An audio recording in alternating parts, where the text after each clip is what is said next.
Fantasy Philosophers is brought to you by fantasy-info.com. One of our 2010 fantasy sleepers is going to be Joe Flacco, the quarterback of the Baltimore Ravens, as now he's finally got a true number one receiver in Anquan Boldin. They did actually go out and get a speed guy as their number 3 man in Donte Stallworth. And so now Joe's got 4 targets in receivers with Boldin, Stallworth, you've got Derek Mason back, and Mark Clayton's still there. They may let him go, they may not, we'll find out, but he's still capable.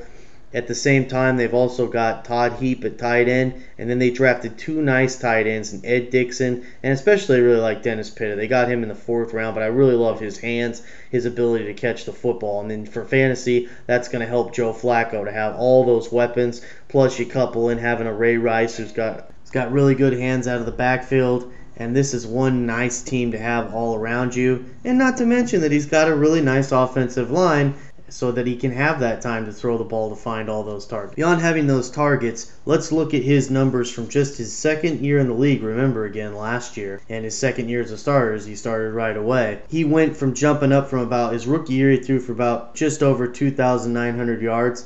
Last year, he threw for over 3,600 yards, people. Those are pretty good numbers for a guy that really didn't, he was hurting at receiver. For a guy to throw 3,600 yards last year, and then, you also couple that with he threw 21 touchdowns, which is what you like to see a guy take that jump. He had only 14 his rookie year, but he came out and put 21 up his 2nd year. So these are good projections coming into that key 3rd year for him and the talent that he has around him now.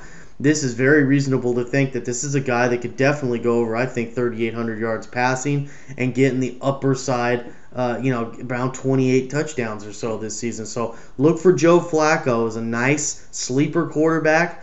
This season, you can probably get him as a nice backup quarterback for your team. So make sure you stash him on your roster, because you never know. Remember, just a couple of years ago, Tom Brady goes down for the season in the first game, and all of a sudden you're scrambling for a quarterback, and it'd be sure nice to have a guy like Joe Flacco with all that set up around him to be able to produce for your fantasy. For more fantasy football information, go to fantasy-info.com and sign up for our free e-newsletter. Good luck in your 2010 Fantasy Football League. As an added bonus, the Fantasy Info guys will include their 5 secret tips for success in